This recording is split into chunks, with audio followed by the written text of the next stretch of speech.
नमस्कार दोस्तों, स्वागत है आप सभी का लक्ष्य परिवार के इस ऑनलाइन प्लेटफॉर्म पर। मेरे प्यारे दोस्तों, मैं आपका दोस्त अनिल चौधरी आ चुका हूं आपके सामने मैथ्स का एक बहुत प्यारा सा सेशन लेकर के। आज के इस सेशन में हम सभी लोग बात करने वाले हैं मैथमेटिक्स के उन क्वेश्चंस की, आयतन के उन क्वेश्चन की, जिनमें एक आकृति से बदलकर कोई दूसरी आकृति बन जाती है। जैसे गोले को पिघलाकर घन बना दिया जाता है, घन को पिघला करके घना बना दिया जाता है। ऐसे परिवर्तन वाले जो क्वेश्चन है उनकी। और प्यारे भाइयों, मैं आपको इतना भी बताने वाला हूं कि इसके जस्ट बाद में आपका टॉपिक आएगा बहुभुज। और बहुभुज का जो टॉपिक होगा ना दोस्तों, वहां पर आपको ध्यान रखना है। बहुभुज के बाद में हम आपका जो क्षेत्रफल है, आयतन है, बहुभुज है, इनकी सभी के क्वेश्चन हम लोग एक ही कक्षा में करेंगे। तो आज का सेशन मैं शुरू करने जा रहा हूं। एक बार आप सभी साथी है ना मोबाइल को सामने रख दीजिएगा और बहुत अच्छे तरीके से आज के इस सेशन को अंत तक देखना है, क्योंकि बड़ा प्यारा हमारा सेशन होगा। मैं सभी को बताना चाहूंगा कि आप लोग है ना क्लास यहाँ से लेते रहें, पढ़ाई यहाँ से करते रहें, लेकिन प्रैक्टिस जो है ना उसके लिए एक बहुत प्यारी सी पुस्तक है आपके मैथमेटिक्स की। या आप लोगों को लक्ष्य क्लासेस के मोबाइल एप्लीकेशन पर या अपने नजदीकी बुक स्टोर पर आपको आसानी से मिल जाएगी। आप वहां से वो पुस्तक ले सकते हो। और याद रखना, केवल यही नहीं, आपके जितने भी सब्जेक्ट आते हैं, चाहे वो मैथ्स हो, साइंस हो, हिंदी हो, इंग्लिश हो या राजस्थान का जीके, सभी की वॉल्यूम यहाँ पर है मात्र 799 रुपए में। साथ ही साथ में बताना चाहूंगा कि जो मॉडल पेपर है, चाहे आपका पेपर 1 हो, आपका पेपर 2 हो, दोनों के मॉडल पेपर अवेलेबल हैं।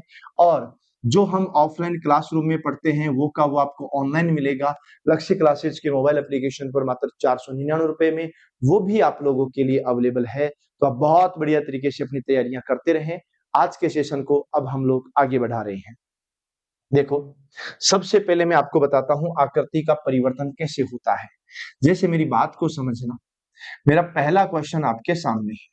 हाँ, इतना जरूर याद रखना, यहाँ पर क्वेश्चन घन का भी हो सकता है, यहाँ पर क्वेश्चन घनाभ का भी हो सकता है, घन है, घनाभ है, या फिर यहाँ पर क्वेश्चन गोले का भी हो सकता है, या फिर यहाँ पर क्वेश्चन अर्धगोले का भी हो सकता है ना।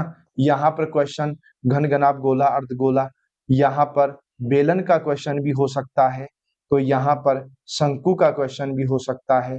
मैं यूं कहूं तो आपके पूरे के पूरे क्वेश्चन, जितने भी प्रकार के क्वेश्चन बनते हैं, वो सभी के सभी आपके इसी के अंदर आ सकते हैं। तो आपको ये बहुत अच्छे से कवर करना है। जैसे मैं साथ ही साथ आप लोगों को कुछ क्वेश्चंस बताता हूं, आप जरा ध्यान से समझेंगे। बहुत बढ़िया तरीके से, बहुत बेसिक तरीके से हम लोग पढ़ रहे हैं, आप याद रखिएगा। जिससे पहला क्वेश्चन आता है, यदि एक यदि एक बेलन व शंकु, यदि एक बेलन व शंकु समान आधार पर, समान आधार पर, समान आधार पर समान ऊंचाई के साथ, समान आधार पर समान ऊंचाई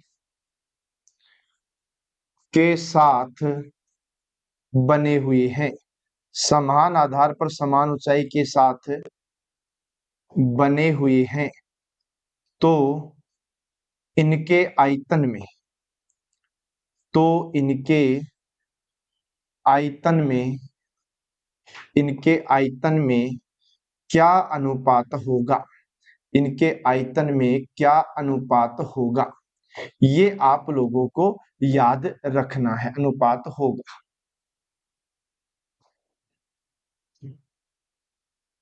अब आप एक बार इस वाले क्वेश्चन को समझो तो सही।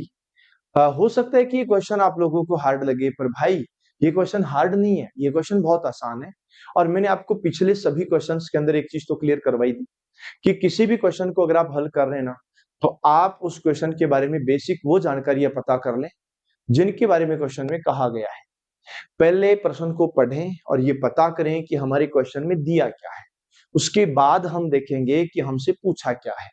जो जो हमको क्वेश्चन में दिया है ना, उसके बारे में आप लोग अभी बात करेंगे, है ना।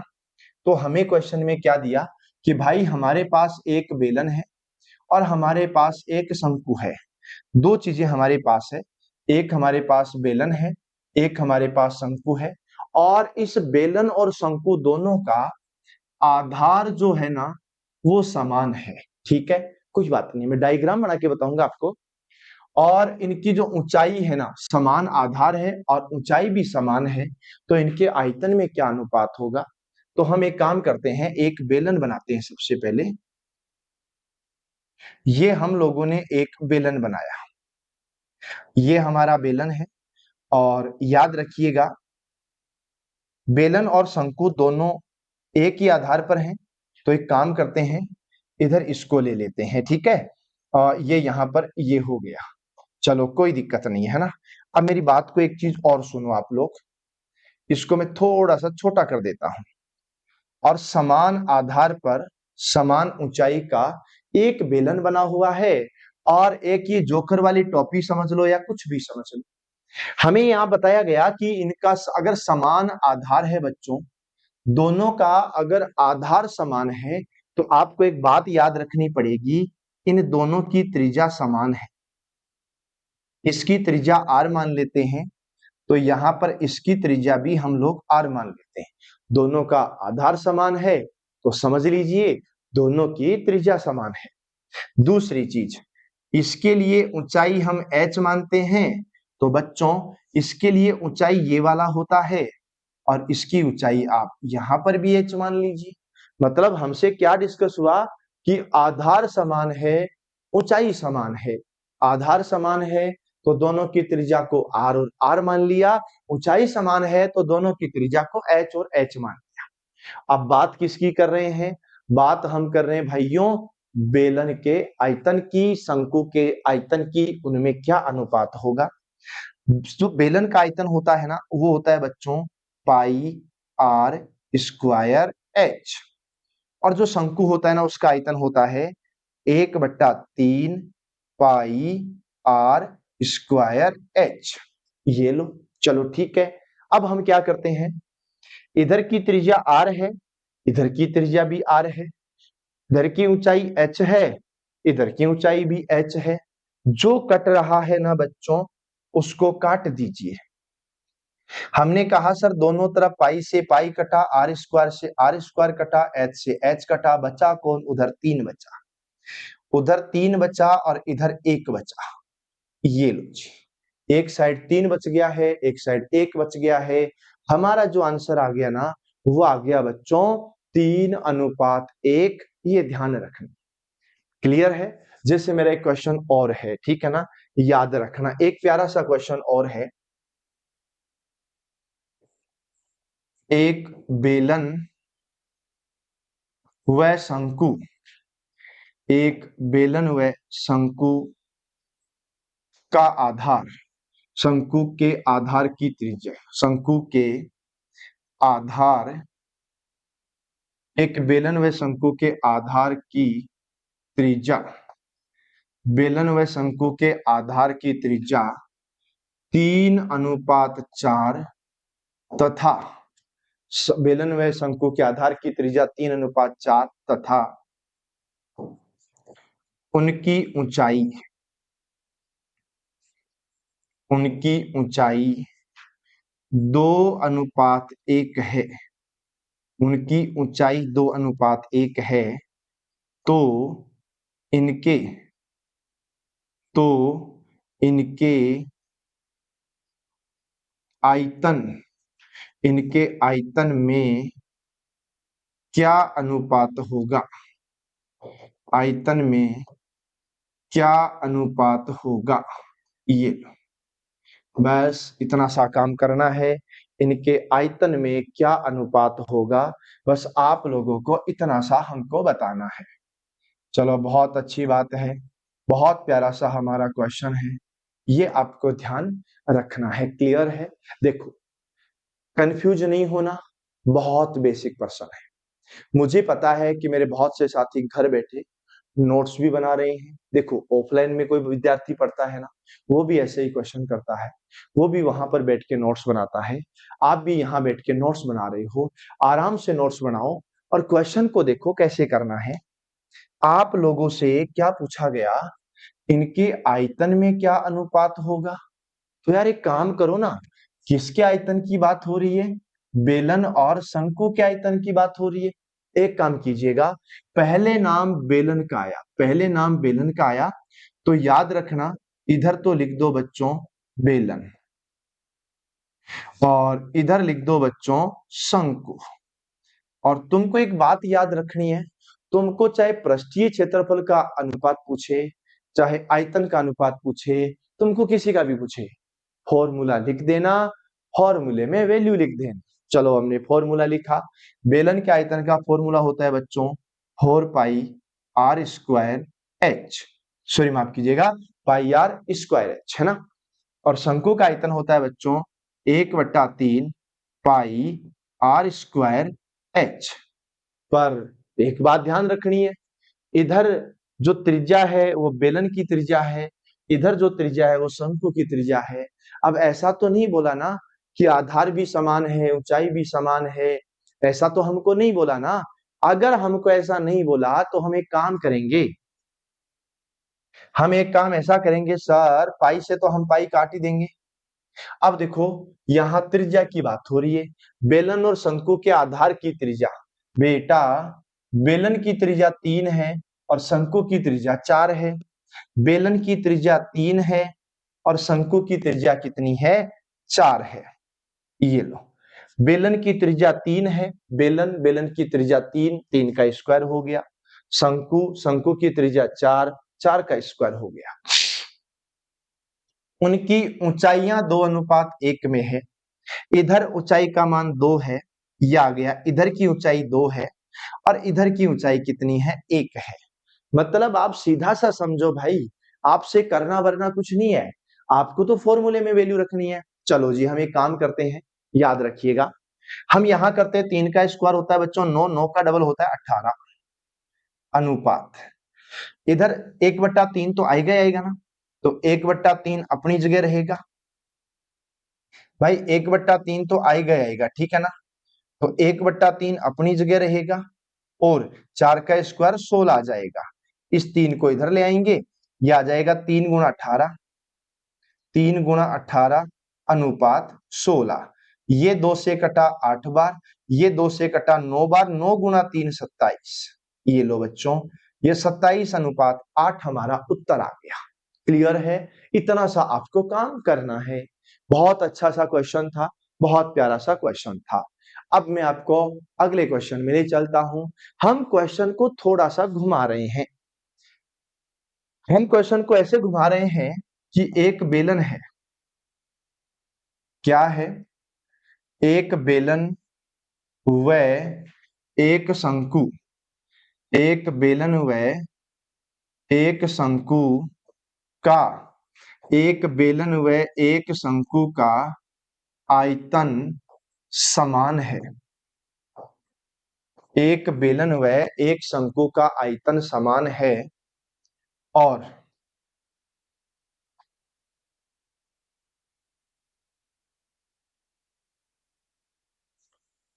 यदि इनकी यदि इनकी त्रिज्या यदि इनकी त्रिज्या 3:4 है, यदि इनकी त्रिज्या 3:4 है तो ऊंचाइयों में ऊंचाइयों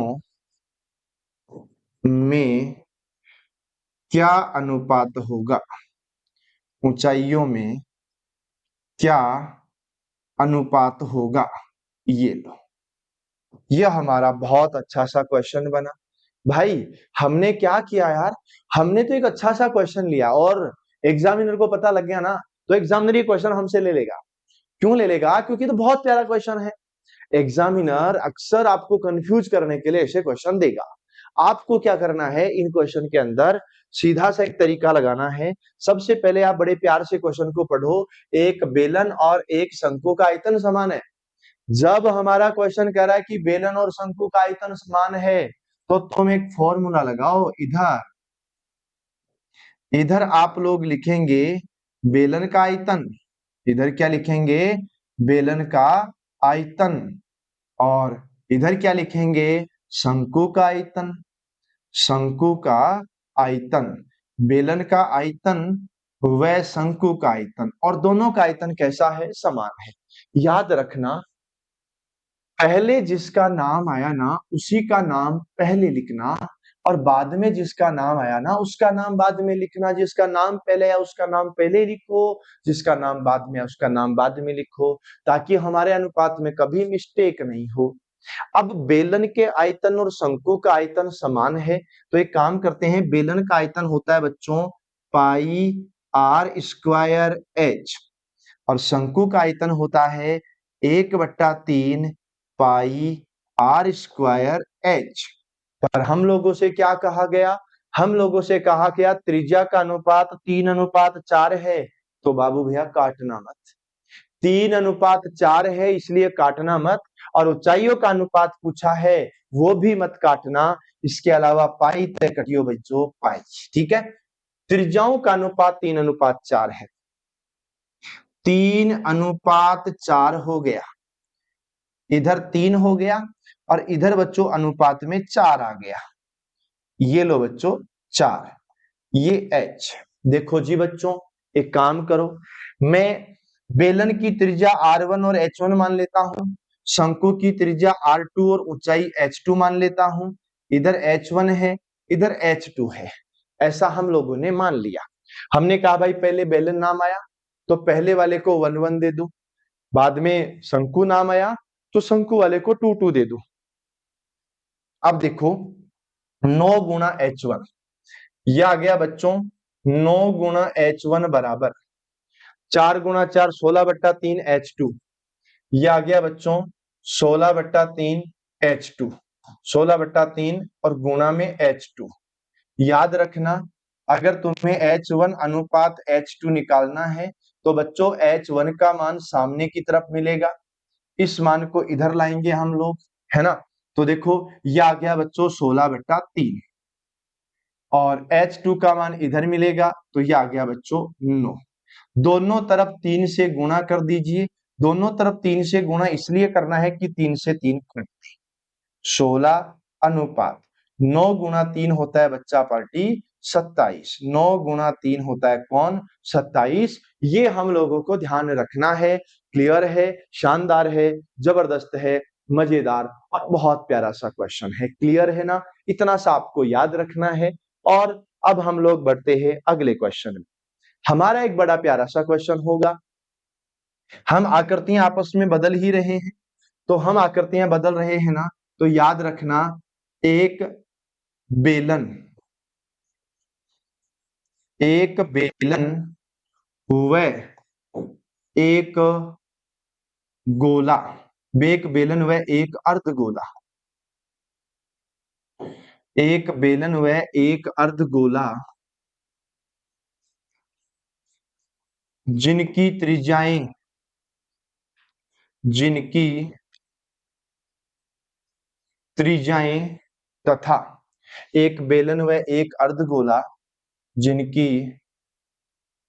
त्रिज्याएं समान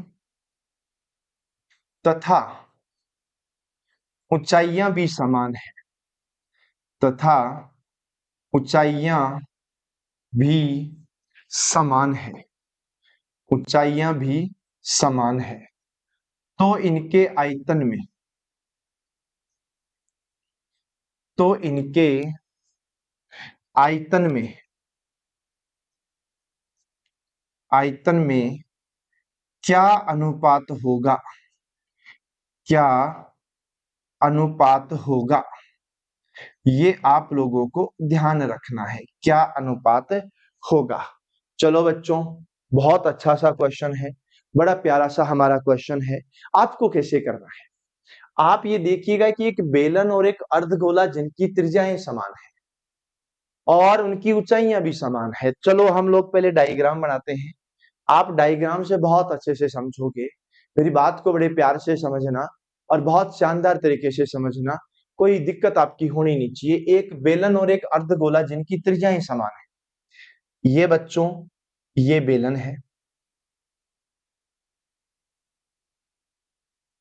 इसकी त्रिज्या को मैं r मान लेता हूं, इसकी त्रिज्या को क्या मान लेता हूं, r। और एक अर्धगोला है, ये अर्धगोला हो गया। और अर्धगोला जो है ना बच्चों, इसकी त्रिज्या को भी मैं r मान लेता हूं। अब दोनों की ऊंचाइयां समान है। हमने कहा सर इसकी ऊंचाई को h मानना पड़ेगा। अगर इसकी ऊंचाई को h मानना पड़ेगा ना, पर मेरे भाइयों एक बात ध्यान से सुनो, इसको त्रिज्या बोलते हो ना, तो भाई ये भी तो त्रिज्या ही होगी। अरे गोले के अंदर तो सेंटर से किधर भी चले जाओ त्रिज्या ही त्रिज्या होती है। अगर ये त्रिज्या है ना तो ये भी त्रिज्या है, ध्यान रखना। और ये ऊंचाई है। अब हमने कहा ऊंचाइयां समान है। अगर ऊंचाइयां समान है ना तो इधर से ऊंचाई है, उसी को ही तो हम त्रिज्या बोलेंगे ना। ऊंचाई को ही तो त्रिज्या बोलेंगे। क्यों, हमने क्या कहा, दोनों की ऊंचाइयां समान है। अगर इसकी ऊंचाई r है तो इसकी ऊंचाई भी r हो जाएगी। आप में से कई ऐसे कहेंगे मार साहब इसकी ऊंचाई r है तो इसकी ऊंचाई r कर रहे हो, मान लिया, पर इसकी ऊंचाई h है तो इसकी ऊंचाई h क्यों नहीं कर रहे। अरे हमारी मजबूरी है काका, मजबूरी, क्योंकि इसकी त्रिज्या ये है तो ये भी तो त्रिज्या ही है ना, तो इधर ऊंचाई की जगह r मानना है। अब इनके आयतन में अनुपात बता दो। आयतन का अनुपात बताने के लिए हमें एक साइड में बेलन का आयतन लिखना पड़ेगा, है ना, और एक साइड में हम लोगों को गोले अर्धगोले का आयतन लिखना पड़ेगा। एक साइड में बेलन का और एक साइड में किसका आयतन लिखना पड़ेगा, अर्धगोले का। बच्चों बेलन का आयतन निकालना है ना, ये आता है पाई आर स्क्वायर एच। और अर्धगोला होता है ना, इसका होता है 2/3 पाई आर क्यूब। पाई से तो पाई काट दिया, बेलन के लिए आर स्क्वायर एच होता है।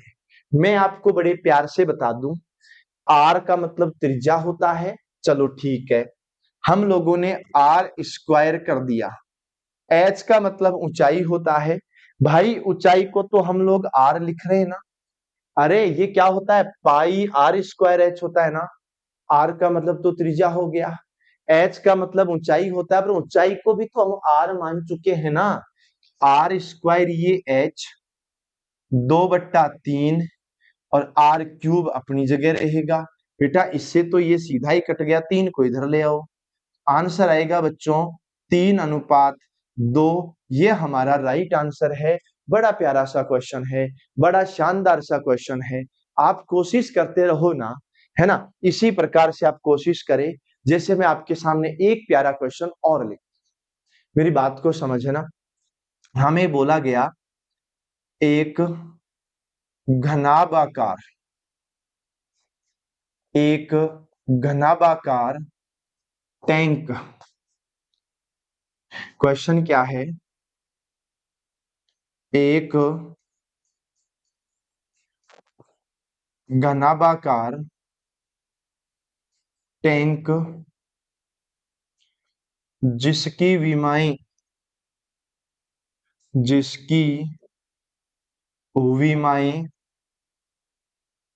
5 मीटर, 7 मीटर, 3 मीटर है। जिसकी विमाएं 5 मीटर, 7 मीटर, 3 मीटर है, तो इसमें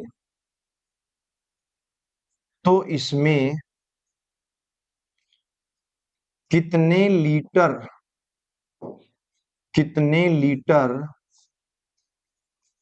पानी आएगा, कितने लीटर पानी आएगा। अब कई बार क्या करते हैं, आप लोगों को बड़ा कंफ्यूज करने के लिए, है ना, आपसे ये भी पूछ लेते इसमें कितना लीटर पानी आएगा, ये लिखा हुआ है ना, इसमें कितना लीटर पानी आएगा। इसकी जगह वो कई बार आपसे ये भी पूछ लेता है इसकी धारिता क्या है, इसकी धारिता क्या है, धारिता, या कई बार बोल देता है इसकी क्षमता क्या है। ये धारिता क्या है या इसकी क्षमता क्या है, दोनों में से कुछ भी बोल देता है।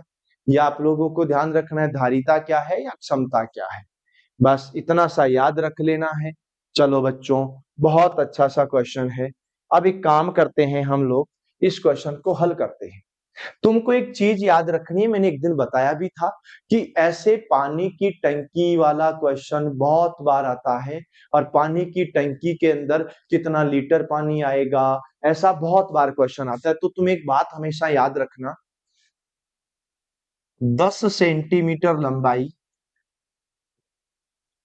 10 सेंटीमीटर चौड़ाई और 10 सेंटीमीटर ऊंचाई, 10 सेंटीमीटर लंबाई, 10 सेंटीमीटर चौड़ाई, 10 सेंटीमीटर ऊंचाई, अगर ऐसा कहीं पर होता है तो वो 1000 सेंटीमीटर क्यूब होता है।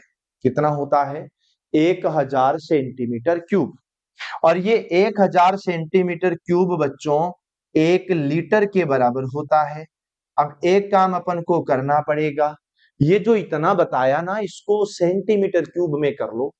बच्चों, जो 5 मीटर मैंने बताया ना, इसको 500 सेंटीमीटर बता दो।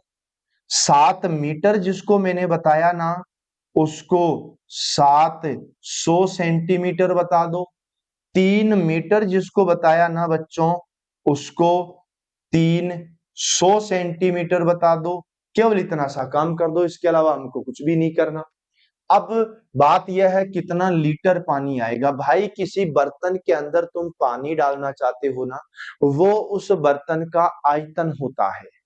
बर्तन के अंदर अगर तुम पानी डालना चाह रहे हो तो वो बर्तन का आयतन होता है।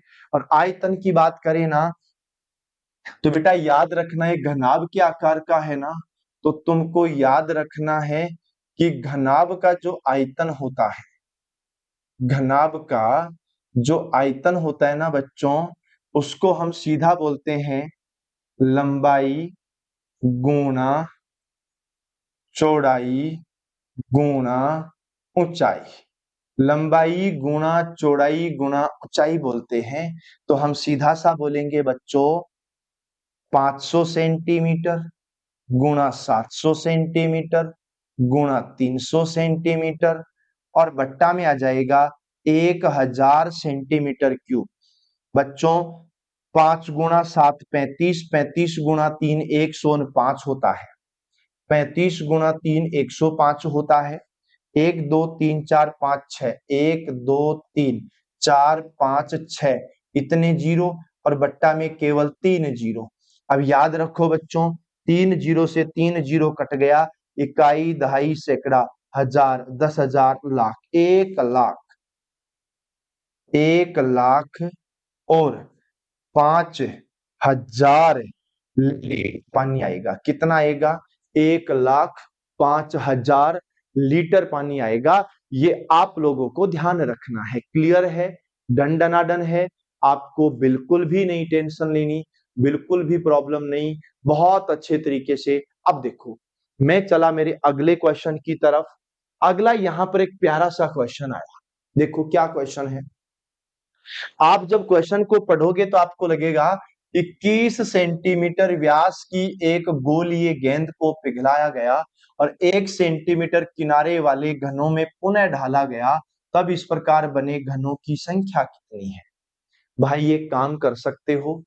21 सेंटीमीटर व्यास की एक गोलीय गेंद होगी, उसको पहले हमने पिघलाया और 1 सेंटीमीटर किनारे वाले घनों में ढाला गया। एक काम करो जी, जो गेंद है ना, जो बड़ी गेंद है, जो बड़ी वाली जो बड़ी गेंद है आप लोगों के सामने, उस बड़ी गेंद उस बड़ी गेंद के आयतन में उस बड़ी गेंद के आयतन में आपको भाग दे देना है। बड़ी गेंद के आयतन में आपको भाग दे देना है छोटे घन का, छोटे घन के आयतन। बड़ी गेंद के आयतन में भाग दे देना है बच्चों किसका? छोटे घन के आयतन का आपको भाग देना है। हम लोग देख लेते हैं बड़ी गेंद का आयतन। बेटा, गोलीय गेंद है, गोलीय गेंद है तो इतना सा याद रखना, गोलीय गेंद होने का मतलब बच्चों ये गोला है और आपके सामने है गोले का आयतन। आपके सामने गोले का आयतन है और गोले का आयतन होता है बच्चों 4/3 पाई आर क्यूब। गोले का आयतन क्या होता है भाई? गोले का आयतन होता है 4/3 पाई आर क्यूब होता है। एक काम करते हैं बच्चों, 4/3 अपनी जगह रखते हैं, पाई का मान भी हम अपनी जगह रखते हैं 22/7, और आर क्यूब का मान, आर का मान तो 21 है ना बच्चों, 21 गुणा 21 गुणा 21, याद रखो 7 गुणा 3 21 होता है। 7 गुणा 3 कितना होता है? 21 होता है। अब आपको ध्यान रखना है ना, 21 सेंटीमीटर व्यास, ओ हो माफ कीजिएगा बच्चों, 21 सेंटीमीटर व्यास है। 21 सेंटीमीटर व्यास है तो त्रिज्या तो ये होगी ना, त्रिज्या तो ये होगी बच्चों पाई आर क्यूब। ये लो, देखो आपको टेंशन नहीं लेना, 21 से 21 कट गया, 2 का भाग 22 में 11 बार चला गया, 4 से बच्चों 4 कट गया, ठीक है। 21 गुणा 21 होता है बच्चों 441, 441 को हम 11 से गुणा करेंगे। आपके सामने बिना जोड़ बाकी, बिना गुणा भाग किए एक बड़ी प्यारी सी संख्या आई, कौन सी? इधर इकाई का अंक 1 है, इधर इकाई का अंक 1 है, 1 को 1 से गुणा किया तो 1 आएगा, वो संख्या आएगी जिसमें इकाई का अंक 1 है। ये तो हमारे पास केवल यहीं पर मिलती है, और तो हमारे पास कभी ऐसी संख्या मिलती च नहीं है। चलो जी, ये वाला तो ठीक रहा। ये वाला क्वेश्चन हमको और देखना है। 49, 33, 24 सेंटीमीटर विमाओं वाले एक ठोस लोहे के टुकड़े को पिघलाकर एक ठोस गोला बनाया जाता है, तो गोले की त्रिज्या क्या होगी? भाई ये बड़े लेवल की परीक्षाओं के क्वेश्चन है। ये लेक्चरर भर्ती जो है ना उसका जीके और ग्रुप 3 का पेपर है यार। तुम जिस एग्जाम की तैयारी कर रहे हो ना, सीटी या एलडीसी की, तो जो सीटी या एलडीसी का जो एग्जाम होता है ना, वो 12th लेवल के जस्ट बाद होता है। ये एग्जाम कब होता है पता है? 12th लेवल के बाद, ग्रेजुएशन के बाद, बीएड के बाद, पोस्ट ग्रेजुएशन के बाद होता है। इतना बड़ा एग्जाम का क्वेश्चन है, पर तुमको करना कुछ नहीं है। तुमको केवल इतना सा करना है कि हमारे पास एक लोहे का टुकड़ा है, उसको पिघला करके एक गोला बनाना है। एक लोहे का टुकड़ा है, पिघला करके गोला बनाना है। तो याद रखना, जो लोहा है ना बच्चों, उस लोहे का आयतन, उस लोहे का आयतन जो होगा, उस लोहे का जो आयतन है, लोहे का जो आयतन है वो बराबर हो जाएगा किसके? गोले के आयतन के बराबर। गोले का आयतन, लोहे का जो आयतन है वो बराबर हो जाएगा किसके? गोले के आयतन के। लोहे का आयतन कितना है बच्चों? लोहे का आयतन है 49 इंटू 33 इंटू 24, और इधर क्या हो जाएगा बच्चों? गोले का आयतन कितना हो जाएगा? गोले का आयतन हो जाएगा बच्चों 4/3 गुणा पाई आर क्यूब। यही तो होगा ना, 4/3 पाई आर क्यूब। तो हमने क्या कहा? हमने कहा बच्चों 4/3 पाई, पाई का मान रख देते हैं, 4/3 पाई का मान 22/7 आर क्यूब बराबर क्या हो जाएगा? 49, 33, 24। देखो बच्चों, एक काम करते हैं हम लोग, काटा पीटी कर लेते हैं, और काटा पीटी बड़ी सावधानी से करनी है, क्योंकि यहाँ पर जो अगर आंसर गलत होगा तो काटा पीटी की वजह से होगा। 11 का भाग बच्चों 2 बार जाता है, 11 का भाग बच्चों 3 बार जाता है, और 2 का भाग बच्चों 12 बार जाता है, और 4 का भाग बच्चों 3 बार जाता है। अब आपको क्या करना है, देखो मेरी बात को सुनो, आर क्यूब की वैल्यू निकालनी है। सामने 49 है, क्या 49 को मैं 7 इंटू 7 लिख सकता हूं क्या? इस 49 को, ये 7 भी इधर ले जाएंगे, ऑलरेडी 3 और 3 पहले से हैं, और इधर वाला 3 भी ले जाते हैं। हमें आर आर क्यूब है ना, हम ये 3 ले जाते हैं, हमारे पास आर क्यूब है, हमें वैल्यू आर की निकालनी है। तो आर की वैल्यू निकालने के लिए 7 गुना 7 गुना 7, इसका क्यूब रूट करते हैं तो केवल 7 आता है, इसका क्यूब रूट करते हैं तो केवल 3 आता है। 7 गुणा 3 21 आ जाएगा और 21 हमारा राइट आंसर होगा, ए ऑप्शन होगा। बस इतना सा काम करना है, ऑप्शन नंबर ए हमारा राइट आंसर हो जाएगा। बड़ा प्यारा सा क्वेश्चन, बड़ा शानदार सा क्वेश्चन, कोशिश आपको करते रहना है। और मैं चला मेरे भाइयों अगले क्वेश्चन में। अगला क्वेश्चन क्या है, आप देखेंगे कि ये फर्स्ट ग्रेड का फिर क्वेश्चन है, अच्छे लेवल के एग्जाम का क्वेश्चन है। एक शंकु, एक अर्धगोला, एक बेलन है, इनके आधार समान है और इनके आयतनों में अनुपात 1:2:3 है। तो शंकु की ऊंचाई, अर्धगोले की त्रिज्या और बेलन की ऊंचाई किसके बराबर है? भाई साहब ये तो हमारा बड़ा प्यारा क्वेश्चन आ गया। एक काम करते हैं बच्चों, इतना सा याद रखते हैं। देखो मेरी बात को समझो, इसमें पहला ऑप्शन 6 और 3 है ना, और ये 9 और 6 है, 9 और 3 है, 1 और 6 है। इनके आयतनों के अंदर अनुपात जो है ना 3:2:1 है। आपको बताना है शंकु की ऊंचाई, अर्धगोले की त्रिज्या। एक काम करो यार, आपको तीनों लेने की जरूरत नहीं है, आप कोई दो से मामला सेट करो। हमें एक काम कर लो, हमसे पूछा गया शंकु की ऊंचाई और हमसे पूछा गया अर्धगोले की त्रिज्या। हमने कहा सर एक शंकु है, एक अर्धगोला है, बस दो ही चीज चलते रहो। बच्चों एक तो आ गया है शंकु और एक आ गया बच्चों अर्धगोला, और शंकु और अर्धगोला आ गया और इनके आयतन में अनुपात 3:2 है। शंकु का आयतन होता है बच्चों 1/3 पाई आर स्क्वायर एच, और अर्धगोले का आयतन होता है बच्चों 2/3 पाई आर क्यूब। और इतना लिखने के बाद में हमको पता लगता है कि इनका आयतन का अनुपात 3:2 है। ये लो चलो ठीक है बच्चों, 3 से 3 कटा बच्चों, पाई से पाई कटा। अब मेरी बात को सुनो, याद रखो इनका आधार समान है। इनका आधार कैसा है? समान है। आधार समान है तो त्रिज्या समान हो जाएगी।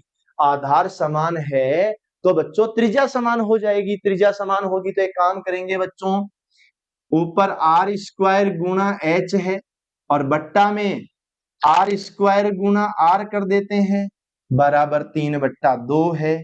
ये कट गया।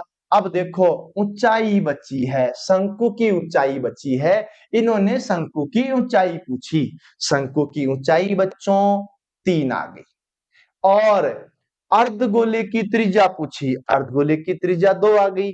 3:2 आएगा बच्चों, इसके अंदर किसी ऑप्शन में है नहीं, वरना तो ये 3:2 आ जाता। ये आयतन का अनुपात है, हमने ऊंचाई का अनुपात भी निकाल लिया। ये आपको ध्यान रखना था, ठीक है ना।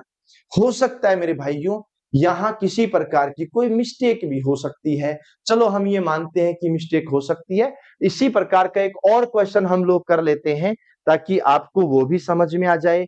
जैसे हमारे सामने एक प्यारा सा क्वेश्चन है, ठीक वही क्वेश्चन है तो हमको टेंशन लेना नहीं है। याद रखना ये क्या बोलता है, पिछले जैसा क्वेश्चन है पर पिछले क्वेश्चन के अंदर हो सकता है कि छोटा मिस्टेक हो सकता है कि हम उस मिस्टेक को पकड़ नहीं पाए हो। इधर देखो, एक शंकु, एक अर्धगोला, एक बेलन समान आधार पर खड़े हैं, इनकी ऊंचाई भी समान है, इनके आयतन का अनुपात क्या होगा। ये भी क्वेश्चन तो वैसा ही है, देखते हैं इसका आंसर क्या आता है। बेटा एक शंकु है, ये देखो हमने शंकु बनाया, उसके बाद में हम लोगों ने अर्धगोला बनाया, उसके बाद में हम लोगों ने एक बेलन बनाया। ये समान आधार पर खड़े मतलब त्रिज्या समान है, इनकी ऊंचाई भी समान है। बच्चों में एक बात बता दूं, इसकी ऊंचाई को त्रिज्या बोलते हैं तो मजबूरन हमें इसकी ऊंचाई को भी त्रिज्या बोलना पड़ेगा, इसकी ऊंचाई को भी त्रिज्या बोलना पड़ेगा। आधार तो त्रिज्या है ही है, इनके आयतन का अनुपात पूछा है तो चलो बच्चों हम इनके आयतन का अनुपात बताते हैं।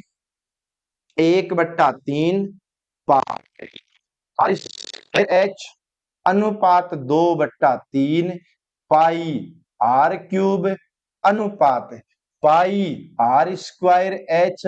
अब मेरी बात को सुनो, ऊंचाई त्रिज्या सब सेम है, तो देखो ऊंचाई r है, तो ये तो देखो हो गया पाई पाई पाई कैंसिल हो गया, 1/3 आर स्क्वायर एच, एच का मान भी तो r है, तो ये r क्यूब हो गया। इधर बच्चों 2/3 और r क्यूब है, इधर बच्चों r स्क्वायर, त्रिज्या का तो स्क्वायर है, ऊंचाई को भी r मान रखा, ये भी कट गया। इधर बच्चा बच्चों 1/3, इधर बच्चा बच्चों 2/3 और इधर बच गया 1। गुणा कर दो दोनों को 3 से, गुणा कर दो दोनों को 3 से, ये तो कट गए ये कट गए, 1:2:3 आपका उत्तर आएगा और ये हमारा राइट आंसर हो जाएगा। बस इतना ही हम लोगों को करना था। तो ये था हमारा आकृति परिवर्तन का। केवल एक इस क्वेश्चन के लिए माफी चाहूंगा, थोड़ा सा मिसप्रिंट रहा है। यह हमारे आकृति परिवर्तन का था। अगली क्लास हमारी बहुभुज की आएगी। बहुभुज के बाद में हम लोग एक मैराथन क्लास का प्लान करेंगे। तो आज के लिए इतना ही। All the best.